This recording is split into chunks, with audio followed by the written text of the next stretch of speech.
Good morning, everyone. Just a couple of reminders. So our next midterm is Tuesday in recitations. So midterm 2 taking place next week over chapters 3 and 4. I posted an announcement on Wednesday with some information. Our course coordinator also posted something this week, so check out that information. The practice exams are available. I'll put a due date just to make sure everyone sees and sees that the practice exams are available. Of course, those are just for practice. There's a bunch of daily quizzes. We'll get into some review here today. We really just have this one last problem from our notes in chapter 4, and then we'll be into the chapter review packet onto some review for the upcoming midterm. Okay, so this is the problem we were working on. I finished it very, very quickly at the end of class. It probably makes sense to take a second look at it here. It involves this technique called a titration. A titration is just a fancy word, or it's a technique where we can add like reactant 1 to reactant 2, and then at the precise moment we've added enough of that second reactant to perfectly react with the reactant. So as soon as we add that stoichiometric ratio, then we'll see a color change. And the color change will tell us that we've added just enough of each reactant so that there's enough of both of them present to fully react together. And so we're told here we have a 25.0 milliliter solution of H3PO4, and we're not told its concentration. So we don't know what the concentration, how many moles per liter there are of H3PO4 in that initial 25 ml solution. The goal we're going to see is it's going to be to find the concentration of H3PO4 in that solution before we start our titration. So we titrate it with 0.125 m KOH. Now we have to remember, and it's often useful just to sort of either think or write that that's 0.125 moles of KOH per liter of that solution. So M is mole per liter. We take 45.4 milliliters of the KOH solution to fully titrate that acid solution.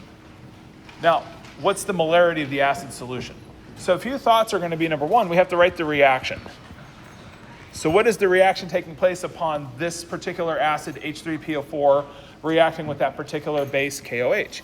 So the reaction taking place should be H3PO4. Now, we're told it's in solution, so that's why it's an AQ. It's a molecular compound. Molecular compounds, we don't predict solubility trends, but if we know we have a solution of it, we know it's AQ. We know it's dissolved in solution. Now, I know H3PO4 from nomenclature is phosphoric acid. And then by memorizing the 7 strong acids, I know it's not one of the 7 strong acids. Therefore, I know that this is a weak acid, which means it's a weak electrolyte in water, and then it should react with the KOH. When it fully reacts, we're going to remove all 3 of those H plus ions and leave behind just that phosphate ion. So we're going to form PO4 3 minus. It's going to pair up with the K plus, so we'll make K3PO4. Anything containing potassium is water soluble, so that should be an AQ. And then we form water as the second product. Acids and bases react together. Of course, KOH is a strong base. Acids and bases react together to form a salt. That's the K3PO4 plus water. So we get water to form here. And then we're going to get 3 waters because we get 3 OH minuses combining with the 3 H pluses. So I need 3 in front of the KOH. That also gives me the 3 potassiums I need here to balance out the plus and 3 minus charge. And so as long as I have a strong base, I can take a weak acid or a strong acid and have them completely react together. And these reactions take place very, very quickly. So as soon as we mix these solutions, that reaction is going to complete very quickly. And so then what we're doing here is we're starting with the solution that has the excess of the acid. So we have an acidic solution. And so then we start adding the base. The base is reacting with the acid, and the base is gone. So like the base is that limiting reactants. We add a little bit of base, it fully reacts, goes to 0, we're still acidic. We keep adding base, still acidic, keep adding base, still acidic. And as soon as we add 3 moles of KOH for every 1 mole of H3PO4 that was in that initial acidic solution, then all of a sudden our solution turns neutral. If we add a slight bit more, it turns basic, and we see that color change and the end point of that titration. So when we're told, or when we see a titration, just know that that's the precise moment when we add that 45.4 milliliters of KOH is telling us that we've added 3 moles of KOH at that point for every 1 mole of the H3PO4 that was initially present. I know we probably generally don't like these BCA charts, but it's like we have some unknown concentration here of the H3PO4. So we don't know how many moles there were initially. I do know that before we assume, or before we start thinking about what reaction takes place, that I can write the moles of the KOH, like I can take the concentration and the volume, and I can work out how many moles of KOH that corresponds to. And so if I take 0.125 moles of KOH per liter of that solution, and I multiply it by 0.0454 liters, just the 45.4 milliliters in liters, I cancel out the liters, and that'll tell me that I have in that solution 0.125 times 0.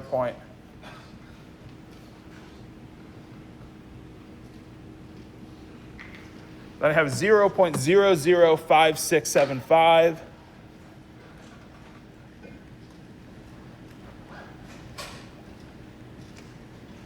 Like that's how many moles of KOH I added in that 45.4 milliliters of that solution. So I know at least here that if I'm writing in my BCA chart, that's how many moles of KOH I've added. For every 3x of KOH I lose x off of H3PO4. So for every H3PO4 that's present, we needed to have had added 3 times as much KOH.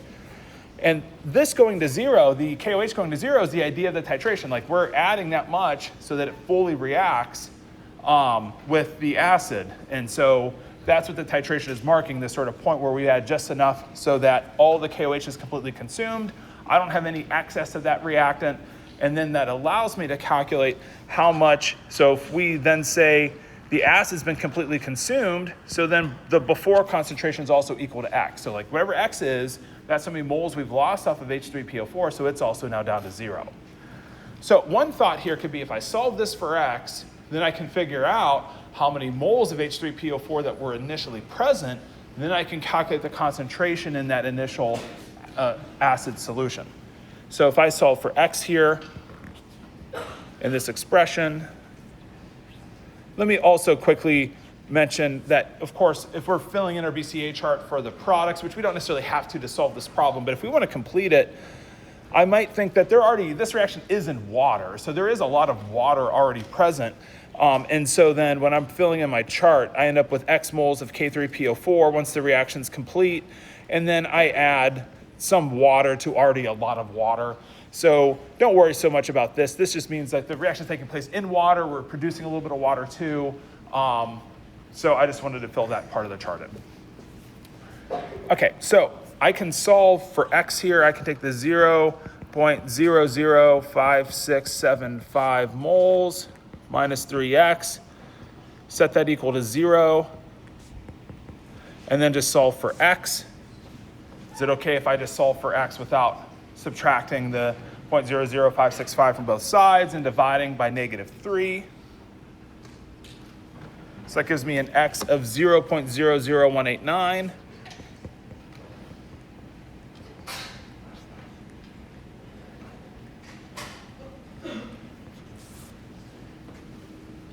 Which then tells me how many moles of H3PO4 that initially had to be present.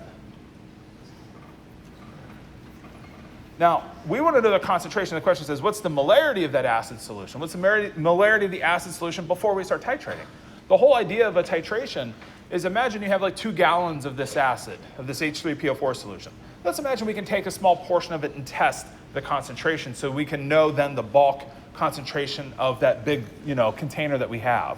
So it's a testing technique. It's a way that we can use it to find an unknown concentration.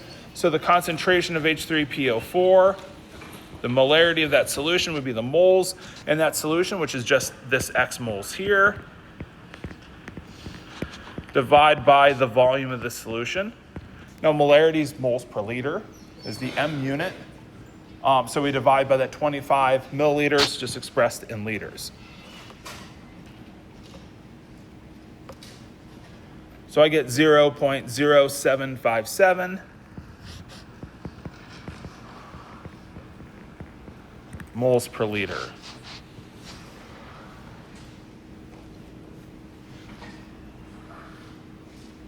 Now, the BCA chart, in some ways, is maybe confusing to go to it as a way to solve this problem. Like we solved it with dimensional analysis last time. And I'll run through a quick dimensional analysis solution too, but I feel like sometimes the dimensional analysis solution won't make sense if we're not like picturing, we have acid, we're adding base to figure out how much base we add so that the base completely goes to 0, so that also the acid goes to 0. That's the whole point of a titration, is it's intended so that we can precisely figure out that stoichiometric point, the point where we've added 3 parts of KOH for every 1 part of H3PO4 that was initially present.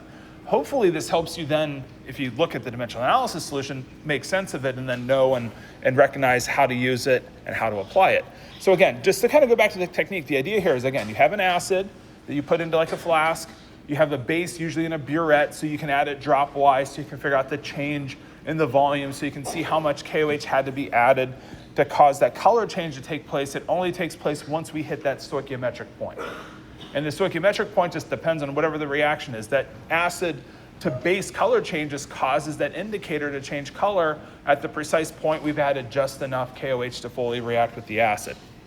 Okay, so like the dimensional analysis approach here would be to kind of say, well, probably the way I start is to think, well, what is it that I want to find? If I'm taking like a new approach, I hadn't done any of this above work other than maybe noting the reaction. We have to have a balanced reaction if we're solving a reaction problem. So we always have to make sure to consider what the reaction is. It's an acid-base reaction, balance it, so we get the proper coefficients of H3PO4 to KOH. So we still write and balance the reaction.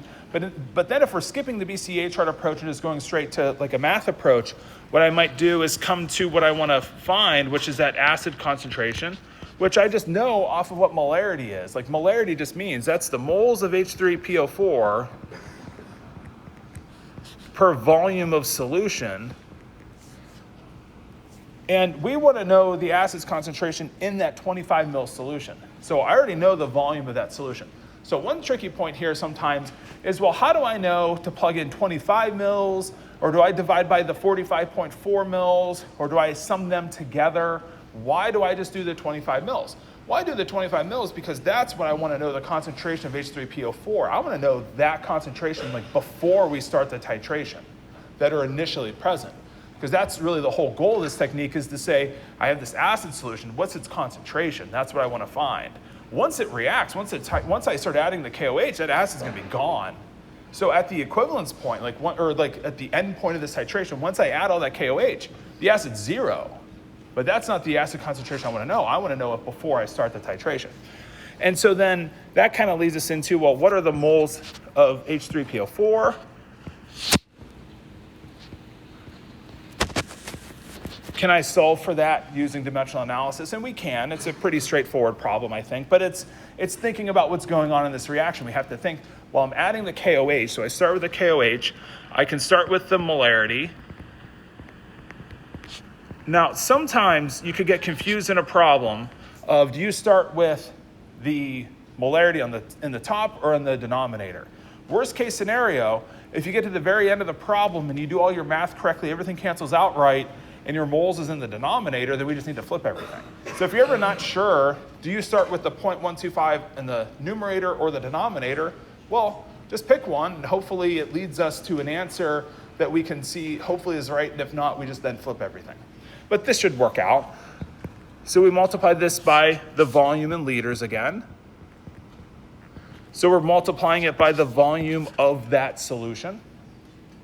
Another thought here is, if I just wrote M here, if I just wrote 0.125 M, I may not see if liters is in the denominator or numerator. So I really should explicitly write out that whenever I see M, that's mole per liter. And if it's an M solution of KOH, it's moles KOH per liter of that KOH solution. And so then I just look at my reaction to say that for every 3 moles of KOH that had to be added in that solution meant that there was 1 mole of H3PO4 present. Like, there's a lot going on in this conversion. What's going on in this conversion is that BCA chart. What's going on in this conversion is that for every 3 parts of KOH I add, I lose and react with it 1 part of that H3PO4. And then that's it. So we can calculate the moles here, 0.125 times 0.0454, divide by 3. It's that 0.00189 number that we then plug in and solve for the molarity just like we previously did. So obviously a lot less work just to do it dimensional analysis wise, but the reason it works and how the reaction is taking place is really, I think, demonstrated in that BCA chart. So do you need to write a BCA chart to solve this problem? No. Do you need it to really understand what's going on? Not necessarily, but I think it really helps us see, okay, we have some acid and base that are being lost, just 3-to-1 ratio to make the products, and then we can calculate the concentration that the acid solution had to be before we start this titration. So it also leads us to the idea that we're trying to calculate the acid concentration before we start the titration from the data in that process. Okay, so we can solve stoichiometry problems just like out of chapter 3, with the one variant being we get this like titration problem, and the titration is just a way. Whenever you see the word titration, just know that it means it's precisely the amount of one reactant to react with the other reactant according to the coefficients in the reaction. So if we have a 1-to-2, if we have like NaOH and H2SO4, so 2 NaOH and H2SO4 reacting, it's like 2-to-1. It's marking that 2-to-1 ratio point. So whatever the reaction as balanced shows you, the titration is showing you the stoichiometry at the precise point where you've added just enough of each of the reactants to fully react together and have neither in excess. Okay. Within the chapter 4 review packet, there's a couple, or at least one titration problem. There's a couple solution problems that we'll look at.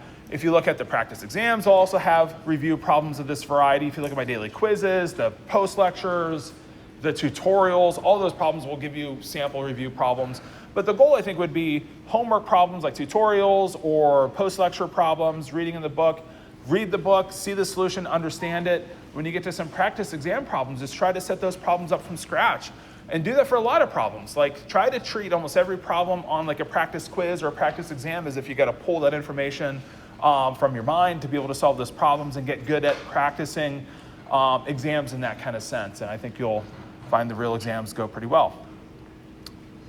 Okay, what I'm trying to say, if you have your notes open with a lot of your practice exams, it becomes like you'll want to have then your notes with you at the real exam. So if you want to get used to taking an exam without your notes, without the internet, without AI, whatever tools you use available, do a lot of practice without those tools. Okay, so let's look at this review problem. Again, this is from the chapter 4 packet. I think it's like the 4th page. We did the first 3 pages on Wednesday of that packet. So which group of these compounds below are all weak electrolytes in water? So weak electrolytes would be things that they have to be molecular compounds. So to be a weak electrolyte means the compound has to be molecular in nature, because if it's ionic, it has to completely dissociate and be termed a strong electrolyte, or it's just insoluble in water, and it's not any kind of electrolyte. So it has to be a molecular compound, and then the only moleculars that are weak electrolytes would be the weak acids and the weak bases. And the weak base is really just ammonia as our prototypical weak base. There's really just one weak base that we're going to have you guys recognize. And then our weak acids are the non-7 strong acids that we recognize from naming. And then again, if you forget, well, what acids do we recognize from naming as being acids? Well, one case would be anything with the word acid after it when we named it. But the other thought would be picture an underlying anion that you can recognize, like nitrite, sulfite, phosphite, etc. Recognize an underlying anion that you know how to name that's been neutralized with H+ ions. So, take SO3 2-, of course, neutralize it with H+, it's going to take 2 of them. So H2SO3 would be an example of an acid from our nomenclature we can recognize, and it's not one of the 7 strong, so that would be an example of a weak acid. Okay, so if I look at the first category, IC and IC, so I know A has to be wrong because magnesium hydroxide is insoluble in water according to our solubility chart, so therefore it's not any type of an electrolyte. It's the one thing a lot of people, for some reason, I don't know if high school teaches it, it's a weak electrolyte, or somewhere it comes up somewhere with that term, but it's definitely not a weak electrolyte according to the way we define electrolyte. So an electrolyte is a water-soluble ionic compound, or it's a strong acid. Those are our strong electrolyte categories. And so it's not one of those, so it's insoluble in water, so therefore not a weak electrolyte, not a non-electrolyte, just not in solution at all. NH3 and HF are, but not MgOH2. HCl and HBr are strong acids, so they're of course not weak acids. So B would be ruled out. C is almost there. HClO is a weak acid. HClO2 is a weak acid, but HClO3 is one of our strong acids. So it's a strong acid, strong electrolyte. So C is out. D looks good because I have ammonia, weak base. I have HNO2, weak acid, and I have H3PO4, weak acid. So these are all weak. So D looks like it's our right answer. E has acetic acid, so that's a weak acid. But the alcohol, remember the alcohol looks like it has that OH group. You may think, well, it contains OH. Does that make it a base? No, it doesn't release the OH minus into water, so it stays intact as methanol molecules that don't ionize, and it's a non-electrolyte in water. And it also looks a little bit like acetic acid where it releases the H+, makes acetate. Does methanol release H+ and leave behind CH3O? In water, not really. So it's not going to do that in water, so we call it a non-electrolyte. Our sugars, or just generally formulas that you don't recognize as acids or bases, are going to be non-electrolytes in water.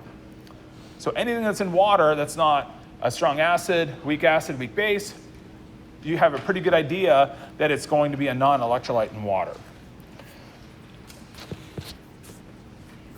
Okay. Again, if there's follow-ups, if there's questions, feel free to interject throughout class. I'll get here early on Monday morning like I did before midterm 1. So I'll get here like 7:40, take questions if there's any questions that the group has that comes early. I'll probably just work on problems. If there's no questions, I'll just have a few problems from practice exam packets or practice quiz packets. Okay, so we see here nitrogen and hydrogen gas in a closed container. So we have 3 nitrogen molecules, and I have 1, 2, 3, 4, 5, 6 hydrogens.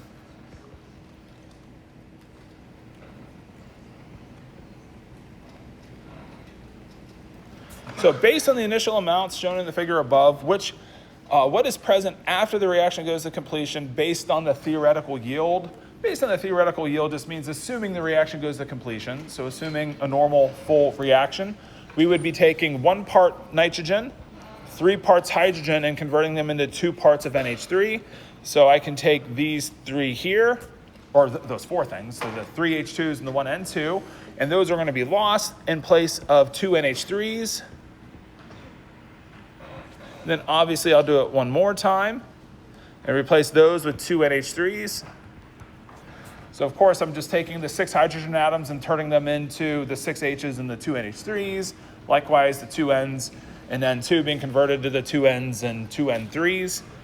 So I should have a total of 4 NH3s, and then I also have that excess N2. So there's an excess of N2 left over. You can see this a lot of ways, right? You know, like you can sketch it out like we did here and see that there should be the 1 unreacted N2 that's left over. You could apply dimensional analysis, you can set up a BCA chart, do all kinds of things. But I think this question here is really well suited to just try to particle diagram, lasso them out, think about the actual particles reacting 3 parts of H2 for every 1 N2. So we're left behind with 1 N2 after the reaction completes. And so now, a few of the reasons, or like one of the thoughts here that sometimes leads students to think the box 5 is correct, is when you see 2 NH3s, that sometimes you may think, are those stuck together somehow? If they were stuck together, then we would have written the formula as N2H6. So like the formula that would have 2 NH3s bonded together through covalent bonds will just have a different formula. So when I see 2 NH3s, it means I just have 2 independent NH3 molecules. And so that's why these wouldn't be stuck together. This shows the wrong excess of hydrogen. This shows them stuck together and misses the excess of N2 left over. And then this box here is just missing that leftover nitrogen.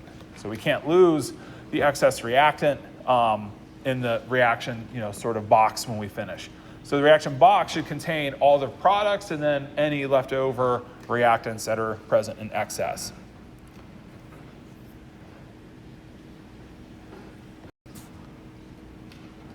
So let's consider aqueous solutions of barium hydroxide and K2CO3. What are the spectator ions in this reaction, and what does that mean?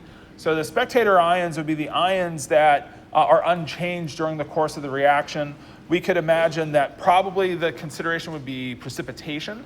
So the precipitated ions would be participating in the chemical change of the reaction, forming a new compound. And so those would be, if you want to call them something, the precipitated ions. So if we're imagining this reaction here, let's write out BaOH2. Is that AQ or solid and water? Now, you could check the solubility chart, but you almost don't have to because we're told in the problem you have aqueous solutions of those two compounds. So you know they're in water. You know they have to be water soluble. Otherwise, we couldn't have had aqueous solutions of them. So the nature of the problem is more or less telling us that they're AQs. If you check your solubility chart, of course, barium hydroxide is water soluble. So hydroxides are generally insoluble with the exceptions of ammonium, alkali cations, and then just calcium, strontium, barium from group 2. Then any other metal cation that pairs up with hydroxide would be insoluble in water. So BaOH2, AQ, water soluble, and then K2CO3, anything with potassium is water soluble. It's of course an exception for carbonate, so that's an AQ. That these react together. Now we're gonna, switch out the two cations for each other and form barium carbonate. Now it's important that we form a solid here. If I don't form a solid in one of the two products, then I'm not going to have a net change take place. All the ions would be what we call spectator ions. There'd be no net change. So I need something to precipitate here when I take two ionic compounds and mix them together. And so barium carbonate is indeed water insoluble according to our solubility chart. So you go to the solubility chart if you're not sure in your mind what it is. You can double check it. You get it on exams. Go to modules for the practice exam. It shows you that practice exam, or it shows you the supplied information to you on midterm 2. It includes the solubility chart. It includes the activity series. We'll see maybe a problem with that a little bit later. But you get those two pieces of information. You get a few fundamental constants on the front page. Probably Avogadro's number is the main one that we'll need for this exam. But then, of course, the byproduct here would be the KOH. So we form potassium hydroxide, which is, of course, water soluble. And then to balance this out, 2 KOHs to get the 2 potassiums. And then that gives us the 2 hydroxides, and everything else is in balance, and we're good. Now, in terms of actually getting at the question here of spectator ions, let's also get at the process of sort of writing the full ionic equation. If we were asked to write the net ionic, how would we write that? The task of writing a net ionic is usually just to try to verify that there is a net change. So the task of writing a net ionic is usually to verify that there really is something changing in the reaction. What is the actual net change, leaving out the things that aren't changed. So what we do here is we look for strong electrolytes. So we ask the question, is the compound a strong electrolyte in water? And if it is, we ionize it. So if it's a water-soluble ionic compound, we ionize it. I'll leave off all the AQ tags. And then we, of course, keep the thought of the stoichiometry. So 2K pluses from K2CO3. So I get 2K plus. And then CO3 2 minus. So I get my ionization on the reactant side because both of those compounds are soluble ionic compounds that, of course, are strong electrolytes. So these are all strong electrolytes. Now, the only no one is, the only no to the strong electrolyte question would be barium carbonate. Barium carbonate doesn't dissociate in water because it's a solid, and it's our precipitate that stays stuck together. That's kind of the whole point of this reaction taking place, is that forming that solid and precipitate. So it forms a solid, usually at the bottom of the reaction mixture. And then my 2K plus and my 2OH minus forms from the water-soluble ionic compound KOH. And so then the spectator ions are the things that are unchanged. That's the K plus is unchanged. And then the hydroxide ion is unchanged. And so those are the spectator ions.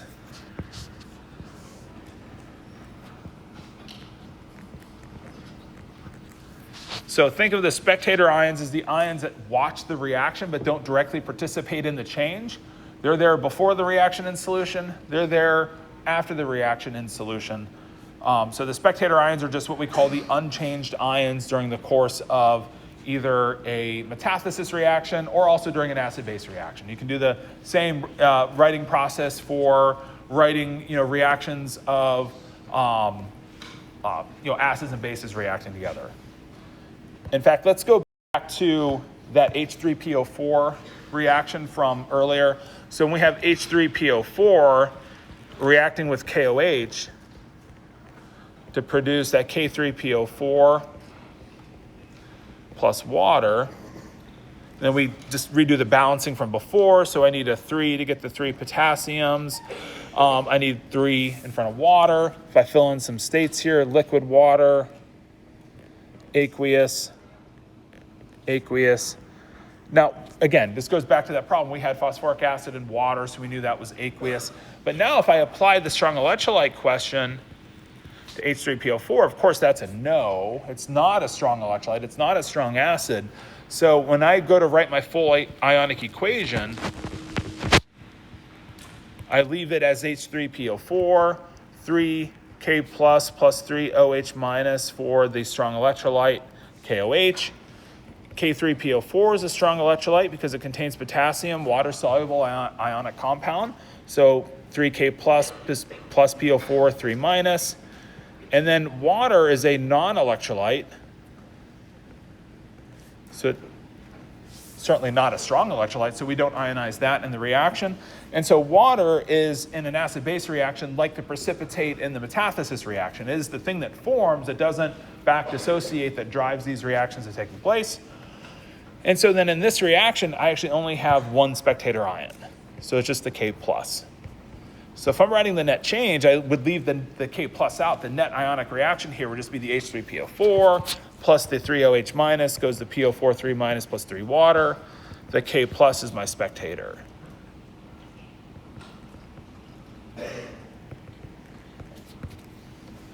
Because it's unchanged. If we go back, I don't want to flip back, it screws up the video when I make it later, but if you go back to the previous slide, like we crossed out the spectator ions. I never really said that if you just leave those out, then that's a net ionic equation. So if you write the reaction neglecting the spectator ions, then that's your net change. That's your net ionic reaction. So we called this reaction here the full molecular. And it's like molecular in quotes. It's like writing the reaction as if all the things are paired up with their charges. Like KOH really isn't K plus and OH minus paired together.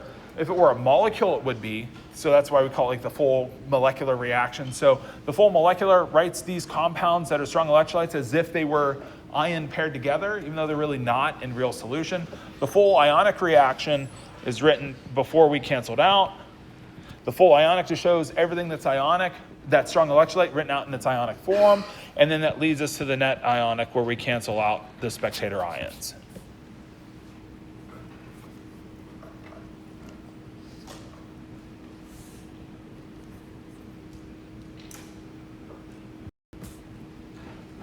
So, okay. So I guess I forgot that this was the next question. But what's then the net ionic for H3PO4 with KOH and water? Well, just from what we previously saw, it would be this reaction here. So like if we're given this question on the test, we're kind of just going from the full, so we're going to write from this reaction like we did. We're going to write the full molecular, balance it out. Probably a good idea to balance it out. We're going to then dissociate the strong electrolytes in solution as they would really appear. And we're just going to cancel out that one K plus spectator ion.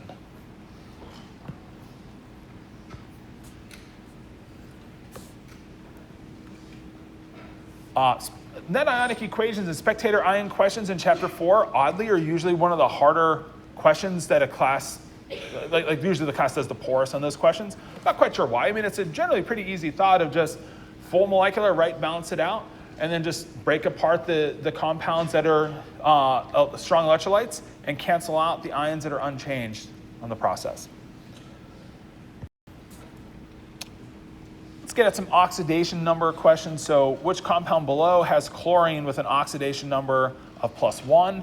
So let's just go through all of these compounds. Let's start with C, because sometimes the really easy ones trip us up. Cl2 is just the elemental form of chlorine. That means chlorine has a 0 oxidation number. So in elements and their natural form, so anytime you just have like sodium metal, it doesn't matter if it's solid or sodium gas, whatever, these would be 0 in their charge.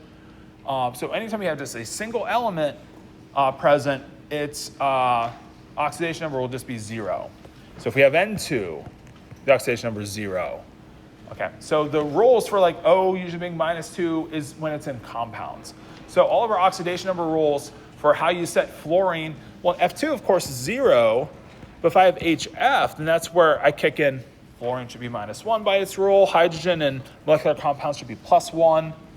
Okay, so we'll start with C there, that's chlorine with a 0 oxidation number. Hydrogen is +1 with nonmetals, -1 with metals, and so that's going to make chlorine have a -1 charge. Chlorine's halogens generally -1. There are exceptions though, like chlorine's exception when it's not -1 is obviously in elemental form it's 0. If it pairs up with fluorine, fluorine keeps its negative charge. If I have like a compound ClF, then chlorine goes negative. Chlorine therefore has to adjust positive. If I have like ClF3, chlorine, there's 3 of them negative, -3 from the total 3 of them. And so chlorine has a +3 in ClF3. So chlorine will adjust itself in compounds with F and also with O. So if I pair something like the hypochlorite ion, the oxygen should be its normal rule of -2, because oxygen's -2 with exceptions of compounds with F and peroxides and superoxides. And so that just means ClO, that's ordinary -2 for the oxygen. And so then if I take chlorine, it has to be a +1. If I take +1 -2, I get the overall charge of -1 for hypochlorite. And so in a hypochlorite ion, chlorine would have an oxidation number of +1. Now, NaClO, that is sodium hypochlorite. Sometimes we see that, maybe we forget. So it's Na+, and then ClO is our molecular anion from the ClO3 to the ClO2 to the ClO. So if you recall from nomenclature, that's hypochlorite. It's good if we go back to nomenclature and just picture the things as we would name them. That'll help us know. Like you may have seen this and thought, is this sodium chloride oxide? No, this is sodium hypochlorite. And then that helps you picture that hypochlorite would be a single ion that has some sort of a bond between the Cl and the O. We'll talk about that bond later, but we end up with that overall -2 for oxidation number on O and +1 on the chlorine, so that those sum together to be the overall charge of -1 for that ion. So the math, there's one of each of these, so +1 -2 has to equal -1. So the sum of the oxidation numbers taking into account the formula have to sum up to the overall charge on the molecular ion. Now let's look at the CaClO3 too. So what would the name be? Again, because sometimes naming these things helps us picture what they are, but that would be calcium chlorate. The ClO3 is a minus ion.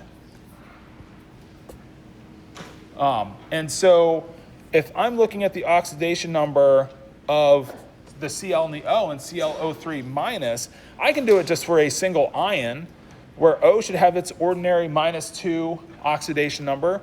There's 3 O's, that's a -6. So I have to do -2 times 3.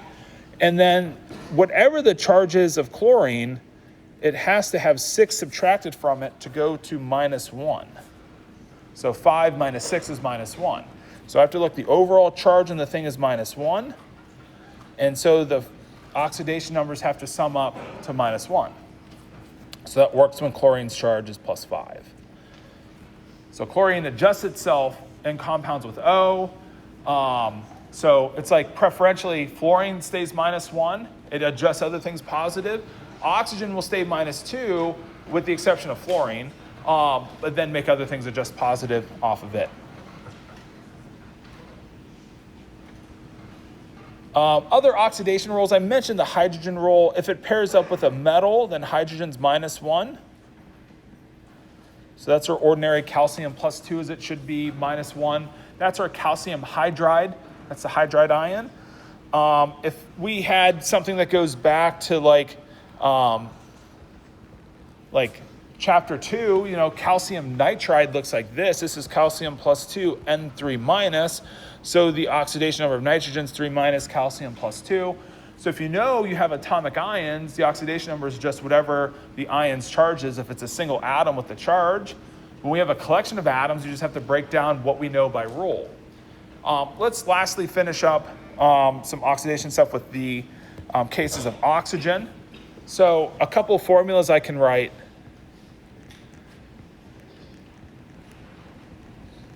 With like potassium, with oxygen, could be something like, let's start with the K2O. The K2O is just ordinary K+. In fact, these are all K+. Potassium can only have that one charge state when it pairs up with a nonmetal. And so then 2 of them means we have a -2 oxygen. The bottom one is just potassium oxide by nomenclature. So that's K2O, a -2 charged O. The middle one, the K+, means that the entire collection of 2 O's shares a -1 charge. -1 divided by 2 is -1/2. -1/2 oxidation number O is what we see in something we name potassium superoxide. So if you recognize the name, you know that superoxide, the O should have the partial charge or the oxidation number of -1/2. The top one, +2, -2 for the 2 O's, divide by 2 means each one's a -1. So we're doing math below on the sum total of all the atoms, and we're breaking it down to the per atom oxidation number above. So per atom up top, and then the math below. And so the top one would be the peroxide.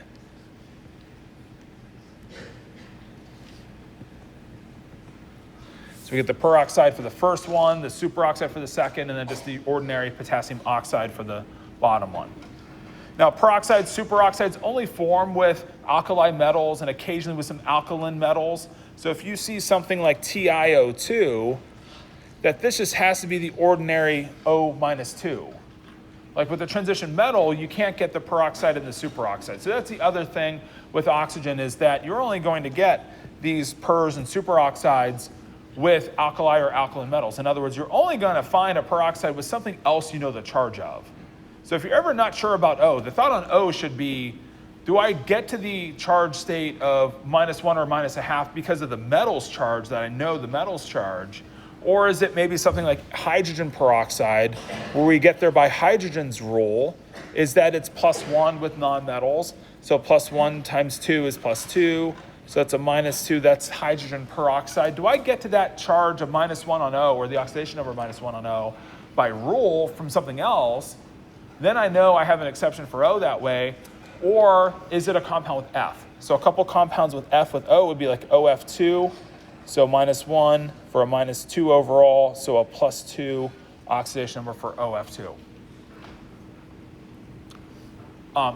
So I think that kind of takes us through the full gamut of most of the compounds that you'll see examples of that involve oxidation numbers. Just remember for O, just think of it like this. Is it paired up with F? In which case, start with F being -1, and then work out O accordingly. Is it a peroxide or superoxide that you know because the metal gets you there? If you don't know the metal's charge, then it's not a peroxide or superoxide. So titanium, when I look at titanium, based on periodic table, it being a transition metal, I don't know what its charge state is automatically, so I have to look at the O being -2, 2 of them to get to the +4 for titanium. So usually in oxidation number problems, we know usually all but the one that we're asked for. So usually by rule, we'll get to the ones other than the ones that we don't know. Let's go ahead and take our quiz lecture, well, the attendance thing for today. Apparently it's a bad word.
All right, so we have a couple more oxidation number questions here. So the next question is asking us, well, what's the oxidation number of chromium in calcium Cr2O7?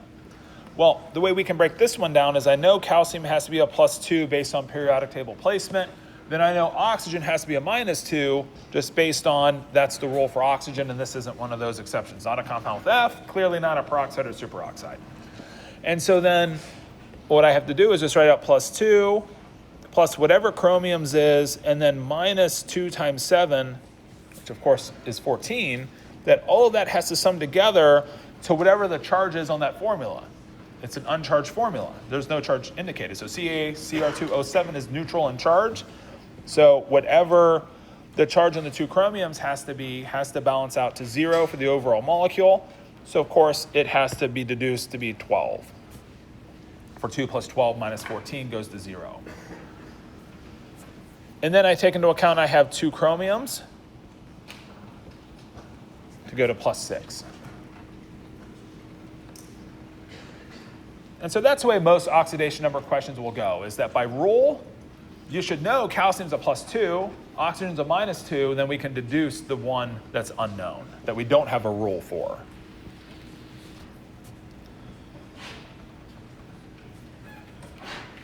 Then we can have a question like in 2 where we're going to have to know something about oxidation number rules so we can figure out which atom is oxidized or reduced, or even if this is such an example of an oxidation reduction reaction. So if the reaction is oxidation reduction, the idea would be that whatever atom loses electrons has to have them absorbed by some atom that gains electrons so that they're tandemly taking place.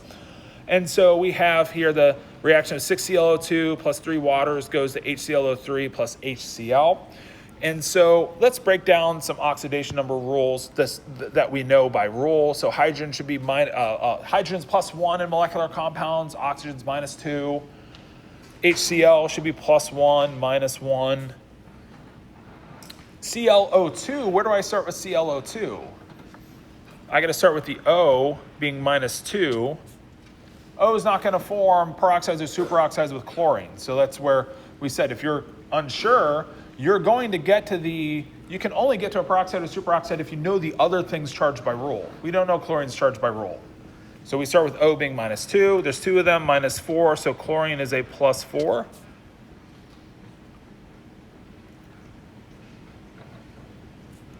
And then in terms of our products here, we have a +1 in the case of hydrogen and HClO, -2 for the O's. So +1 plus whatever chlorine's is, -6 has to go to neutral 0. So that would be 5.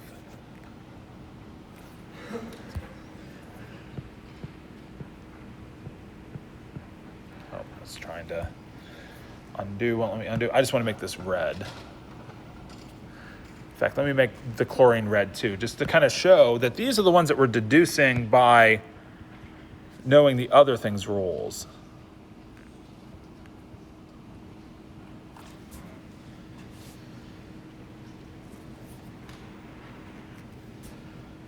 Now, what's changed? Hydrogen was +1, it's still +1. Oxygen was -2, it's still -2. The only thing that's changing is chlorine.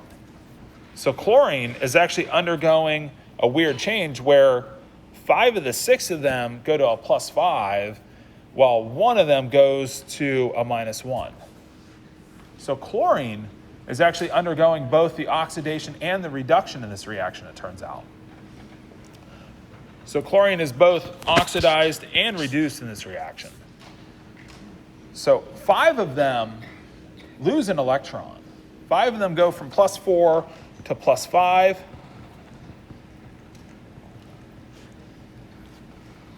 So this reaction here loses an electron.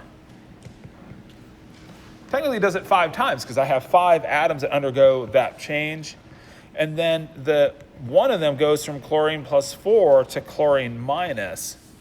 And that's this chlorine minus gaining 5 electrons.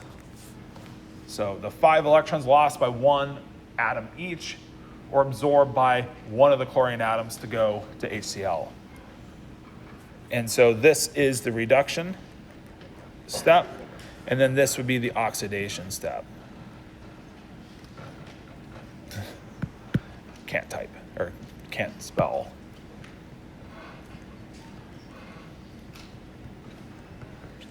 So losing electrons, oxidation, gaining electrons, reduction. Now, sometimes we'll give you reactions where nothing changes in terms of oxidation number, then that would be answer E. Answer E would apply if nothing had changed in oxidation number and the reactants or products. And just know that when you're trying to find which atom was oxidized, you look from the reactants to the products. It's always in the reactant to the product, did something gain electrons or lose electrons? That you're answering the questions for oxidation or reduction.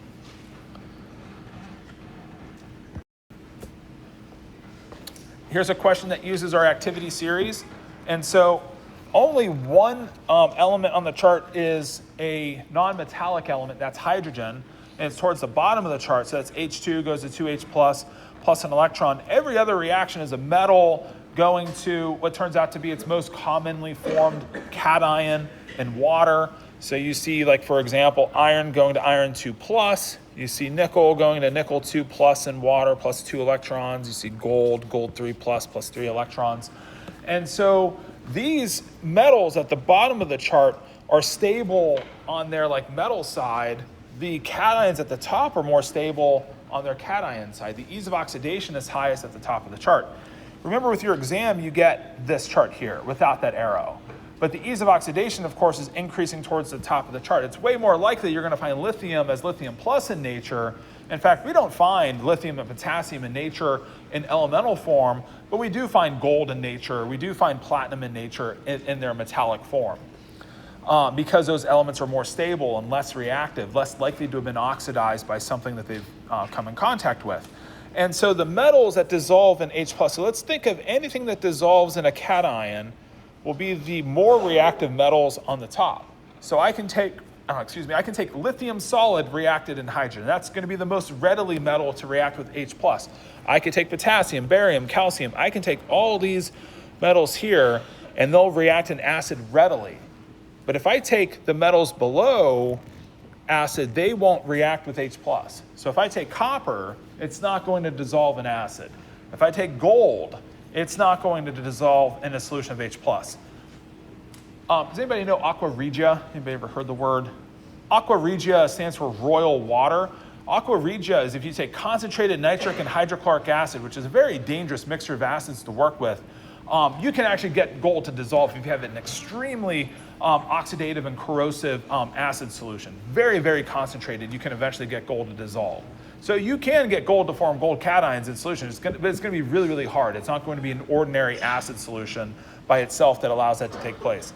So if we just put the metals below an acid solution, they don't react at all. So mercury doesn't react, but lead and zinc would, because lead and zinc are above H+ on the chart. And so if we were to write out one of those reactions, let's write out the reaction of lead. So the reaction for lead would be lead solid plus HNO3 AQ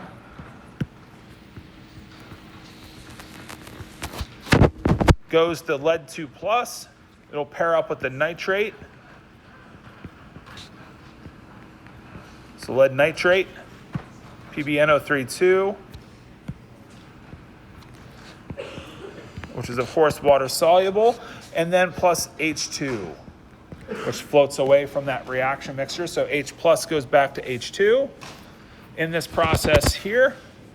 And then we need a 2HNO3 to balance. It gives me my 2 hydrogens and the 2 nitrates. Now, this reaction here readily takes place. And then if we think about trying to write this with mercury, there'd be a no reaction. So like mercury plus 2HNO3 would not react in this process here. And the thought is, these two activities are what you want to compare. You want to compare the relative reactivities of what you start with and what you end up with. You want to start with a metal or a reactant that is higher on the chart, that's more reactive. So you want to start with the higher active, and you want to produce something that's lower in terms of its activity. So start with something more reactive, produce something less reactive, but do that on the non-oxidated side. So you're doing that on the metal versus the H2 side, if that makes sense. So you're comparing the lead, the thing that wasn't oxidized, with the product that's not in its oxidized form. Okay, we'll look at a few more review questions from chapter 4. take questions Monday before class, and that'll do it for today. Have a great weekend.